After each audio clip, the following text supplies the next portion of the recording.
Luar biasa. Haleluya, puji Tuhan. Pagi hari ini, puji Tuhan, ya, saudara-saudara yang dikasihi Tuhan, hari ini saya mau berbicara tentang pemulihan. Ya, pagi hari ini saya mau berbicara khusus tentang pemulihan. Semua manusia itu ingin mengalami pemulihan, saudara. Sebetulnya ya, saya mau buka pada pagi hari ini supaya setiap kita kembali dibuat mengerti akan kebenaran firman Tuhan. Segala sesuatu yang Tuhan sudah sediakan buat setiap kita, kita yakin dan percaya semuanya adalah sempurna. Demikian juga dengan kita, saudara. Oleh sebab itu, pagi hari ini saya mau mengingatkan buat setiap saudara, supaya saudara sekalian benar-benar bisa mengalami yang namanya pemulihan. Supaya kita semua ini mengalami yang namanya dipulihkan oleh Tuhan. Saya mau ingatkan kepada saudara bahwa awal penciptaan kita, sekali lagi saya mau tekankan, kita ini diciptakan oleh Tuhan itu sempurna, saudara. Kalau firman Tuhan mengatakan di kitab Kejadian bahwa setiap kita itu sebetulnya diciptakan itu segambar, serupa dengan Tuhan. Tetapi seperti saudara ketahui bersama, manusia telah merusaknya. Manusia telah berbuat sesuatu yang tidak menyenangkan hati Tuhan. Oleh sebab itu, saya katakan ketika manusia sudah merusak apa yang Tuhan sudah ciptakan, yaitu gambarnya atas hidup saudara dan saya, maka saya mau katakan dengan sangat menyesal bahwa sesungguhnya manusia itu sudah tidak sama lagi dengan awal penciptaannya. Yang artinya apa, saudara? Bahwa setiap manusia ini sebetulnya yang ada di dunia ini sudah mengalami kerusakan. Setiap kita ini sudah mengalami yang namanya kerusakan. Manusia menjadi menderita, saudara, karena rusak ini.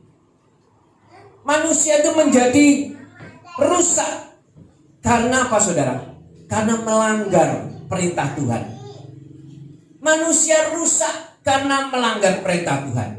Nah, melanggar perintah Tuhan itulah yang dinamakan dosa. Jadi, diakui atau tidak, kita ini sebetulnya adalah manusia-manusia yang sudah rusak. Yang artinya kita ini sesungguhnya adalah manusia-manusia yang berdosa, saudara. Kenapa? Karena sudah melanggar apa yang diperintahkan oleh Tuhan. Oleh sebab itu pagi hari ini mari kita sama-sama mau belajar, saudara, bahwa setiap kita yang sudah melanggar perintah Tuhan itu sebetulnya adalah orang-orang yang sudah rusak. Yang artinya kita semua ini adalah orang-orang yang sudah berdosa. Oleh sebab itu saya katakan dengan tegas, kita perlu dipulihkan oleh Tuhan. Kalau kita tidak dipulihkan, kita akan tetap menjadi manusia yang melanggar perintah Tuhan.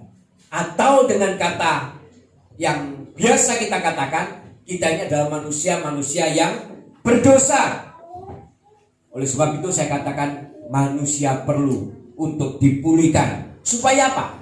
Supaya tidak menderita, saudara. Kan itu ya, saudara.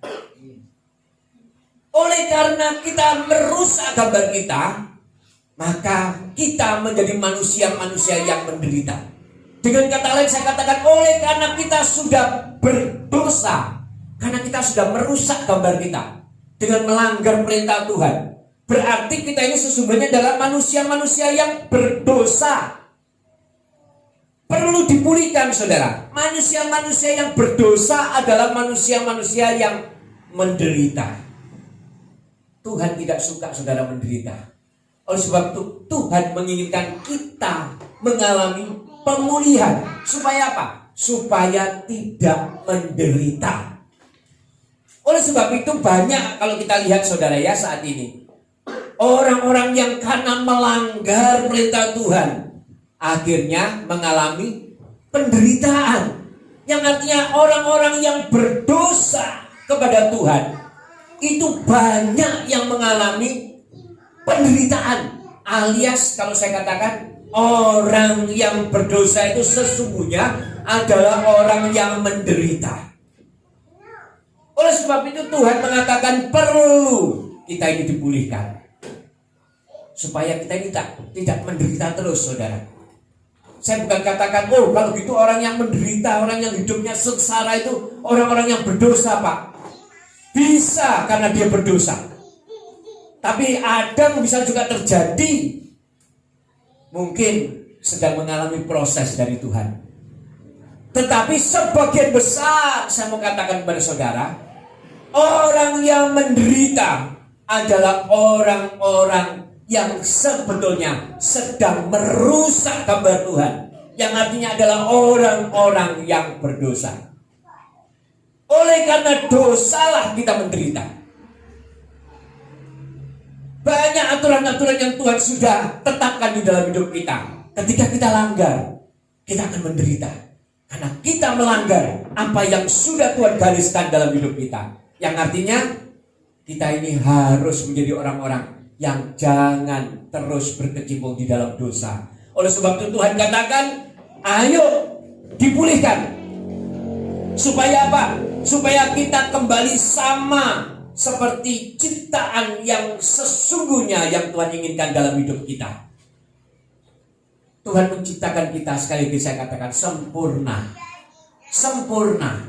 Tapi karena kita sendiri yang merusaknya, maka kita menjadi manusia-manusia yang sudah rusak gambar kita, yang artinya kita sudah melanggar firman Tuhan. Ketika kita melanggar firman Tuhan, Tuhan katakan dengan tegas, orang yang melanggar firman Tuhan berarti orang yang berdosa kepada Tuhan. Dan orang yang berdosa, Tuhan katakan, adalah orang yang menderita. Nah, saudara yang dikasih Tuhan, manusia pasti ingin terbebas dari penderitaan. Ya, ya saudara. Pasti saudara ya. Tidak ada manusia yang mau terus menderita. Betul ya saudara? Manusia tidak akan mau terus menderita. Manusia mau terbebas dari penderitaan. Oleh sebab itu, tidak ada cara lain. Manusia harus dipulihkan. Tidak ada cara lain. Kalau kita mau supaya hidup kita tidak menderita, kalau kita mau supaya hidup kita tidak mengalami penderitaan, firman Tuhan mengatakan harus kita dipulihkan. Dan saya mau kasih kabar baik kepada saudara. Kabar baiknya, ternyata pemulihan itu juga keinginan Tuhan. Saudara ingin dipulihkan, tetapi sesungguhnya saya mau katakan, pemulihan itu juga keinginan Tuhan. Jadi ini gayung bersambut, saudara. Oleh sebab itu tidak ada alasan buat setiap kita, kalau kita mengatakan, sudah Pak, aku sudah hidup di dalam dosa, biar saja Pak, wis kadung dosa, sudah terlanjur dalam di dalam dosaku, sudah terlanjur dalam aku masuk di dalam lumpur dosa. Saya katakan, masih ada kesempatan. Tuhan ingin memulihkan saudara. Manusia harus mengalami pemulihan. Manusia harus dipulihkan. Karena ini adalah keinginan Tuhan. Hebat ya Tuhan kita ya.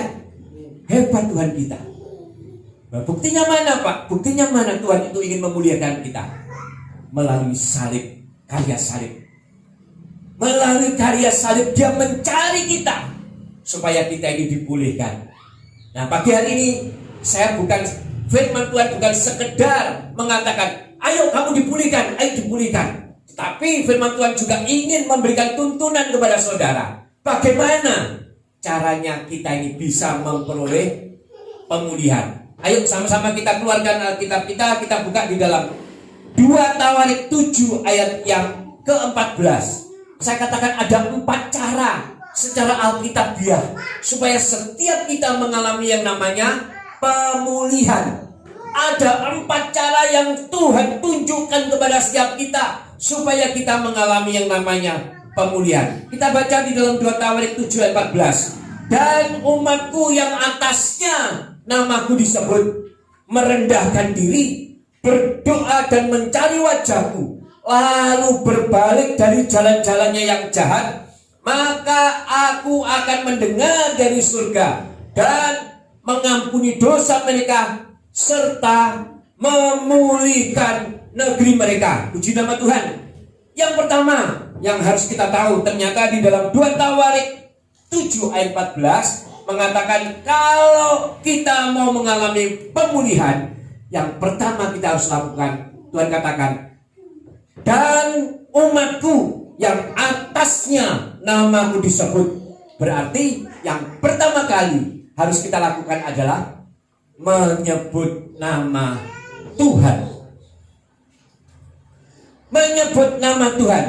Jika saudara mengaku sebagai umat Tuhan, ya, dikatakan dan umatku. Jika saudara mengaku sebagai umat Tuhan, tidak ada cara lain, harus mengaku Tuhan Yesus Kristus sebagai Tuhan atas hidup saudara. Ini yang pertama yang harus kita lakukan.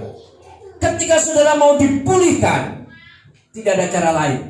Yang pertama, harus mengaku Tuhan Yesus Kristus sebagai Tuhan atas hidup setiap kita. Ini yang pertama, saudara. Ini merupakan dasar buat setiap kita. Ya, Tuhan Yesus, yang artinya ketika kita mengaku Tuhan Yesus Kristus sebagai Tuhan dan Juru Selamat atas hidup kita, berarti kita hanya mengandalkan Tuhan. Ini yang pertama. Yang kedua, kita mengaku Yesus sebagai Tuhan dan Juru Selamat kita, berarti kita percaya kepada Tuhan Yesus. Ini syarat yang pertama. Ini langkah yang pertama. Yang artinya, jangan mendua, saudara. Ya Tuhan Yesus, ya orang pintar. Jangan, saudara. Kalau kita mengaku Tuhan Yesus sebagai Tuhan dan Juru Selamat, ini langkah pertama supaya setiap kita dipulihkan. Jangan mendua. Sekali Yesus, tetap Yesus. Yang artinya apa, saudara? Tidak ada yang lain. Karena sekali lagi adalah hal yang merupakan satu kebencian dari Tuhan, kejijikan dari Tuhan. Jika kita ini tidak mengandalkan Tuhan, bahkan cenderung mengandalkan manusia. Kita lihat di dalam Yesaya 31 ayat yang pertama, saudara. Ini yang pertama yang saya mau buka, saudara. Ada 4 hal yang saya mau buka. Ya, lihat saudara. Celakalah orang-orang yang pergi ke Mesir minta pertolongan. Ketika bangsa Israel mengalami masalah, ketika kita mengalami masalah, mau pergi kemana kita? Mau seperti bangsa Israel meminta pertolongan kepada Mesir, yang artinya meminta pertolongan kepada dunia, ya. Terus dikatakan yang mengandalkan kuda-kuda. Dan zaman dahulu kuda-kuda ini simbol daripada kekayaan, saudara. Ya, apa kita mengandalkan kekayaan kita? Ya, yang percaya kepada keretanya yang begitu banyak dan kepada pasukan berkuda yang begitu besar jumlahnya, tetapi tidak memandang kepada yang Maha Kudus, yaitu Allah Israel, dan tidak mencari Tuhan. Ini sikap yang tidak disukai oleh Tuhan. Ketika kita punya persoalan masalah, Tuhan katakan, cari aku, akui dulu, aku sebagai Tuhan atas hidup setiap kita. Ini yang pertama, saudara. Ya, ini yang pertama. Yang kedua, saudara, cara yang kedua untuk mengalami pemulihan. Kita lihat, kita kembali kepada 2 Tawarik 7 ayat 14. Yang kedua yang harus kita tahu, ya, dikatakan dan umatku yang atasnya namaku disebut merendahkan diri. Nah, merendahkan diri ini jangan lupa, saudara. Seringkali orang itu mau dipulihkan tetapi tidak mau merendahkan diri, alias dia menjadi orang-orang yang sombong, orang-orang yang tidak mau merendahkan diri di hadapan Tuhan. Tentunya saya katakan, ketika ada persoalan, ketika ada masalah, sikap merendahkan diri ini seringkali memang kita lihat, jarang sekali kita jumpai. Orang yang kena masalah seringkali bukan merendahkan diri di hadapan Tuhan, tetapi malah lebih suka mengandalkan kekuatannya sendiri. Nah, saya sudah sebut tadi, orang yang demikian adalah orang yang sombong. Dan saya mau katakan kepada saudara, orang yang sombong sebetulnya adalah orang yang menempatkan posisinya menjadi lawan Tuhan. Orang yang sombong itu adalah orang yang sudah menempatkan posisinya di posisi menjadi lawan Tuhan. Karena dia mengandalkan kekuatannya sendiri. Dia sombong, tidak mau merendahkan diri kepada Tuhan. Manusia lebih suka menggunakan kekuatannya sendiri, kepintarannya sendiri mungkin, hartanya sendiri mungkin. Manusia tidak mau merendahkan diri. Dan saya mau katakan, orang yang demikian adalah orang yang sombong. Dan orang yang sombong adalah orang yang dibenci oleh Tuhan. Menempatkan posisi hidupnya menjadi lawannya Tuhan. Karena manusia yang sombong adalah manusia yang menyepelekan Tuhan. Manusia yang sombong itu manusia yang tidak mengakui Tuhan, saudara. Saya mau katakan dengan saudara. Oleh sebab itu, orang yang demikian adalah manusia yang berbahaya. Saya katakan kepada saudara. Karena dia sangat sombong. Saya mau kasih tahu kepada saudara. Orang yang sombong adalah orang yang sulit untuk dipulihkan. Dan saya mau kasih tahu saudara ya. Orang yang sombong, orang yang tidak mengakui Tuhan akan menjadi orang-orang yang mengalami kegagalan. Saya mau kasih tahu saudara, kesulitan yang kecil, ya, persoalan yang kecil, kalau kita tidak mengandalkan Tuhan, akan menjadi satu persoalan yang besar. Tetapi persoalan yang besar, kalau kita tidak sombong, kita mengandalkan Tuhan, maka persoalan itu akan menjadi mujizat buat kita, akan menjadi satu pertolongan yang besar pula dalam hidup kita. Jadi jangan sombong saudara ya. Kalau saudara sombong, masalah kecil tadi saya katakan bisa menjadi masalah besar. Tapi kalau kita sombong, masalah yang besar ini juga akan semakin besar, akan menimpa kita dan akan membuat setiap kita menjadi orang-orang yang binasa. Tapi sekali lagi, kalau kita mau menjadi manusia yang tidak sombong, saya tahu kesulitan yang besar apapun yang sedang kita hadapi, kita akan mengalami mujizat daripada Tuhan. Asal kita mau merendahkan diri kita di hadapan Tuhan. Kita lihat Alkitab apa yang diajarkan oleh Tuhan Yesus. Kita lihat di dalam 1 Petrus 5 ayat yang ke-6. Ya, bagaimana sikap dari orang yang merendahkan diri. Itu kita lihat ya. 1 Petrus 5 ayat 6. Karena itu rendahkanlah dirimu di bawah tangan Tuhan yang kuat, supaya kamu ditinggikannya pada waktunya.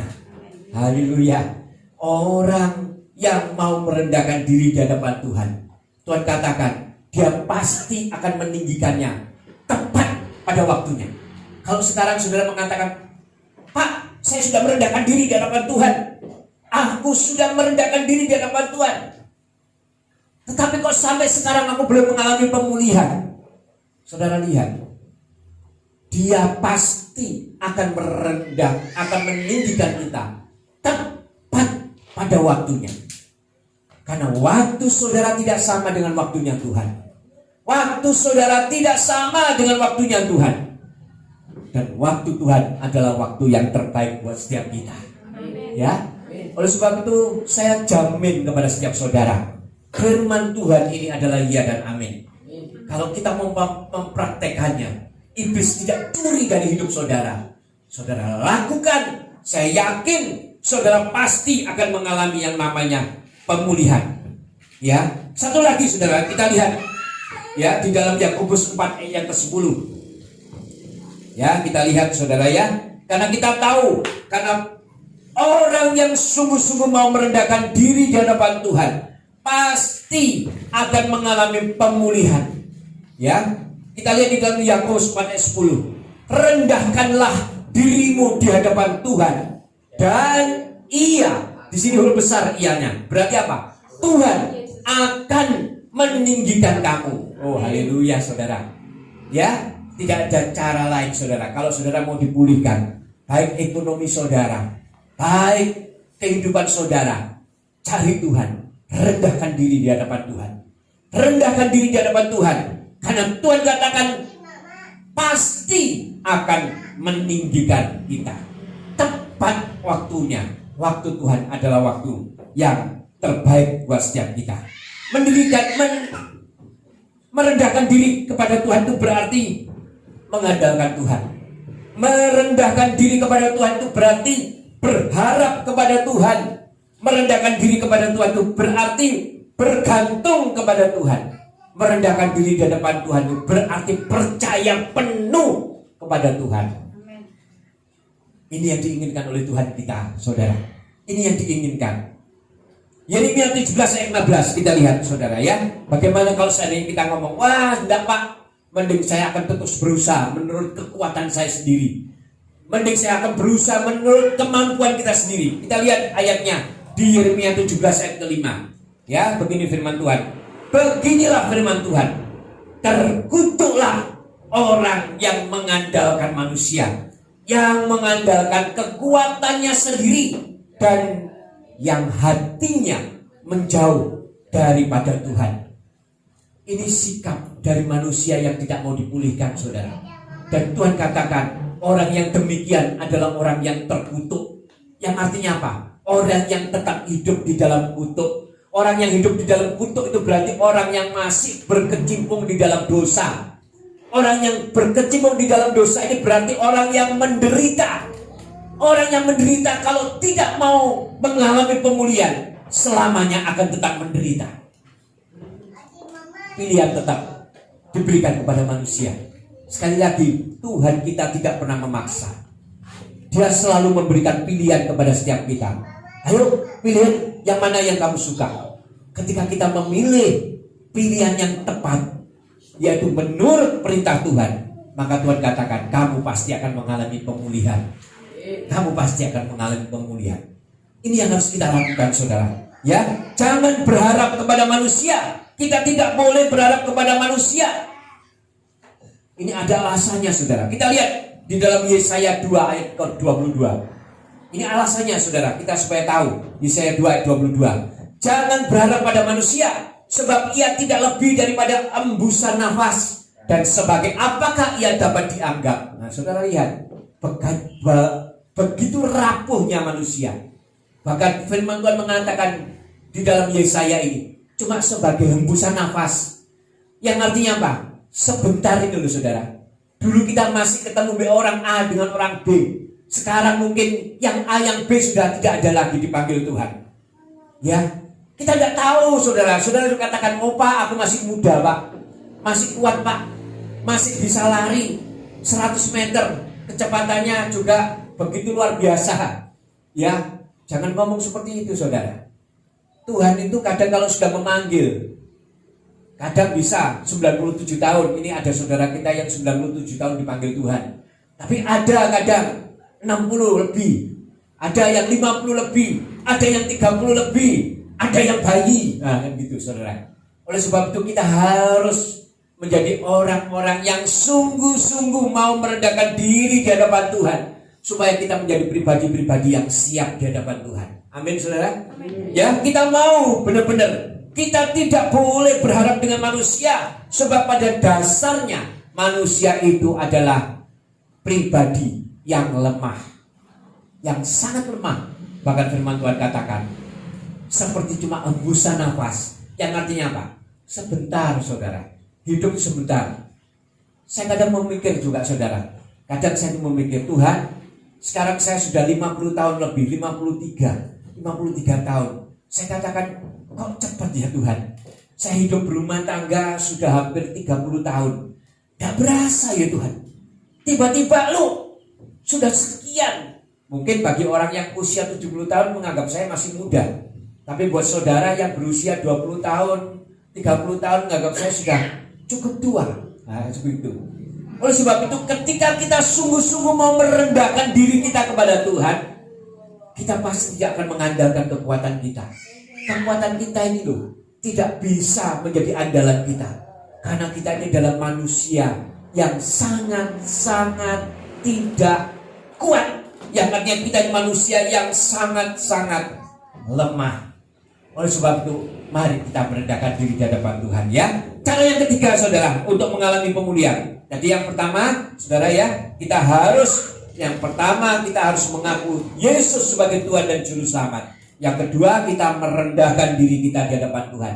Yang ketiga, yuk kita balik di dalam 2 Tawarik 7 ayat ke-14. Yang ketiga, kita akan lihat ya, dan umatku yang atasnya namaku disebut merendahkan diri. Saudara lihat, berdoa dan mencari wajahku. Yang artinya apa? Ketika kita sungguh-sungguh mencari wajah Tuhan, berdoa dan mencari wajah Tuhan, yang artinya kita harus selalu punya hubungan yang intim dengan Tuhan. Melalui apa? Doa. Doa, saya katakan sekali lagi. Makanya saya sering katakan kepada saudara ya, ayo, bagaimana mesbah doa? Setiap keluarga kita harus dipelihara. Ini merupakan komunikasi kita dengan Tuhan. Ketika kita ada kesepakatan di dalam keluarga kita, maka saya percaya pemulihan akan cepat terjadi dalam hidup saudara. Pemulihan ini akan terjadi ketika kita ini bersatu hati, berkomunikasi dengan Tuhan lewat doa. Dalam keluarga kita satukan hati melalui doa, mencari wajah Tuhan. Kita datang kepada Tuhan. Saya percaya kita akan cepat mengalami pemulihan daripada Tuhan.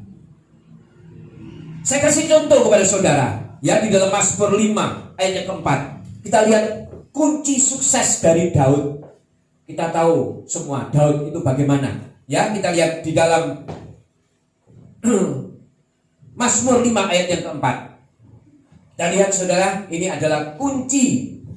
Ya, 5 ayat keempat. Kita lihat kunci dari Daud atasnya. Ya, Tuhan, pada waktu pagi Engkau mendengar seruanku. Pada waktu pagi aku mengatur persembahan bagimu dan aku menunggu-nunggu. Pagi hari yang dicari pertama kali oleh Daud adalah wajah Tuhan. Dia datang dulu di hadapan Tuhan, mencari wajah Tuhan.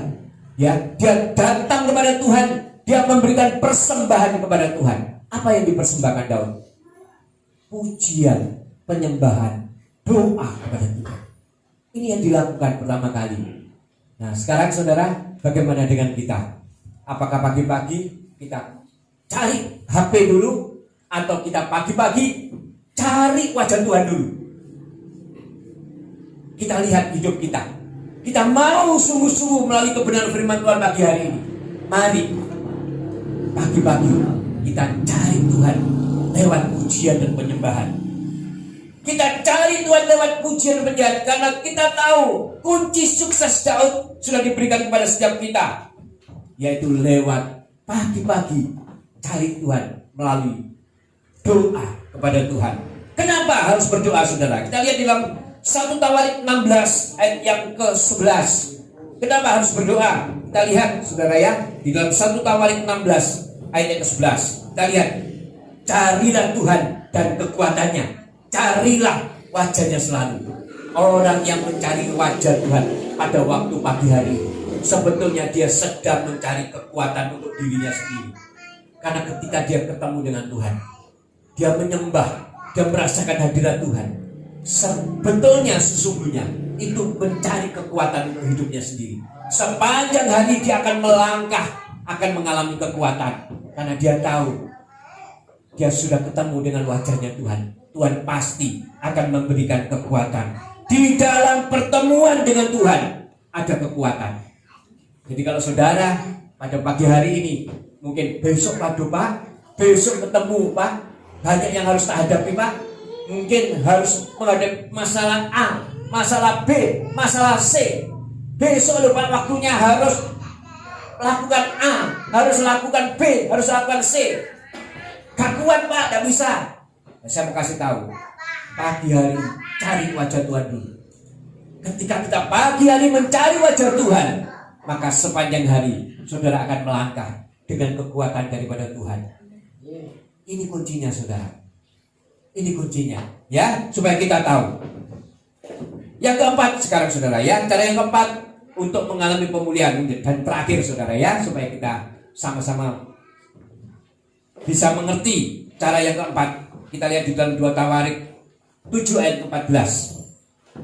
Cara yang keempat yang harus kita lakukan. Dan umatku yang atasnya namaku disebut merendahkan diri, berdoa, mencari wajah Tuhan, lalu berbalik dari jalan-jalannya yang jahat. Yang artinya apa, saudara? Ketika kita mau mengalami pemulihan, tidak ada cara lain, kita harus bertobat.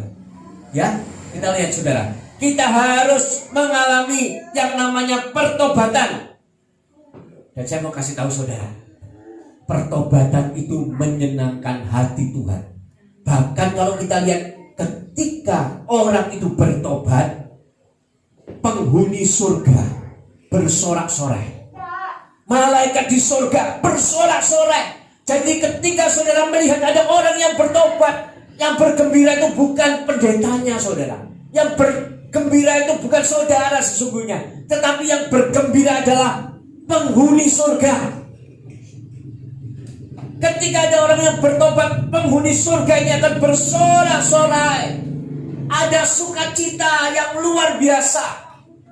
Oleh sebab itu, mari kita sama-sama membuat surga bersukacita dengan pertobatan kita. Kita harus bertobat, mengaku di hadapan Tuhan. Yang namanya bertobat, meninggalkan setiap jalan-jalan kita, berbalik dari jalan yang jahat menuju jalan yang baik. Seperti orang melangkah saudara.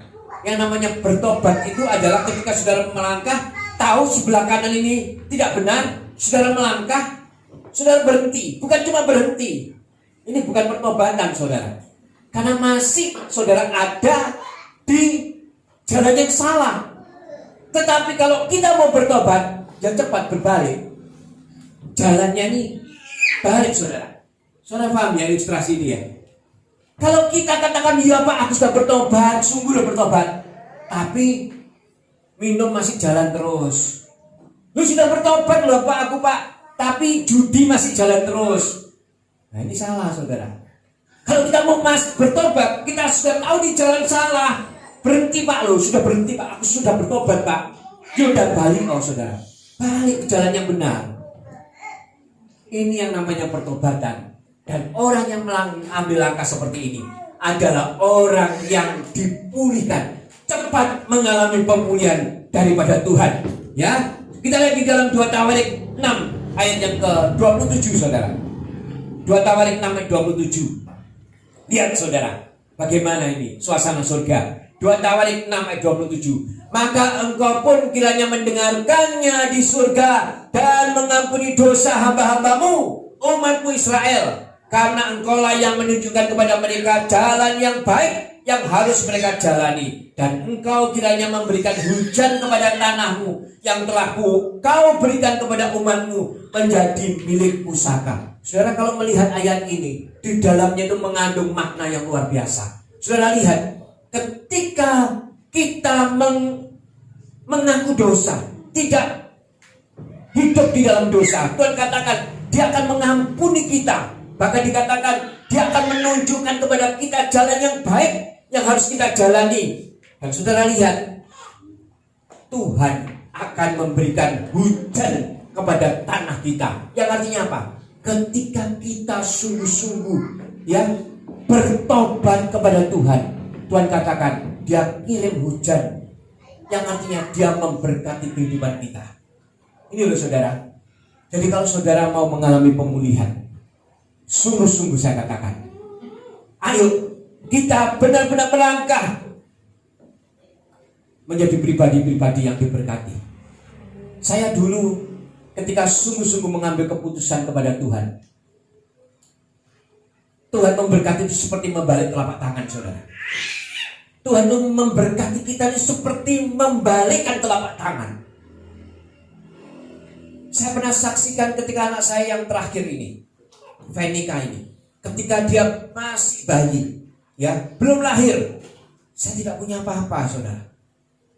Sampai mau melahirkan itu saya tuntun. Kebetulan rumah kita dulu itu di pinggir lapangan. Saya mau tuntun dia, cari pinjaman sepeda motor untuk nganter ke bidan. Bayangkan saudara. Tapi ketika kita benar-benar sehati Tuhan pulihkan dengan luar biasa. Ya. Makanya saya mau katakan kepada saudara, sekarang tinggal saudara pilih, benar-benar mau mengalami pemulihan atau tidak. Ketika kita mau, maka kesimpulannya saya mau katakan pada saudara, Tuhan sangat ingin memulihkan saudara. Pemulihan itu bukan hanya keinginan kita, tetapi juga keinginan Tuhan. Ada 4 cara secara Alkitabiah. Yang pertama, menyebut nama Tuhan, yang artinya kita mengaku Tuhan Yesus sebagai Tuhan dan Juru Selamat kita. Yang kedua, kita mau merendahkan diri di hadapan Tuhan. Ya, yang ketiga, kita mau berdoa dan mencari wajah Tuhan. Yang keempat, kita mau bertobat. Ya, kita mau benar-benar meninggalkan jalan kita yang tidak benar. Kita mau hidup sesuai dengan kehendak Tuhan. Mau saudara? Amin. Ini yang harus kita lakukan sebagai umat-umat yang dipulihkan oleh Tuhan. Puji nama Tuhan, pagi hari ini firman Tuhan yang sudah saya sampaikan kiranya menjadi kekuatan buat setiap kita. Saya percaya firman ini adalah firman yang mendasar sebetulnya buat kehidupan kita sebagai orang percaya. Kalau kita mau lakukan, saya yakin kita menjadi orang-orang yang dipulihkan oleh Tuhan. Puji Tuhan, Tuhan Yesus memberkati.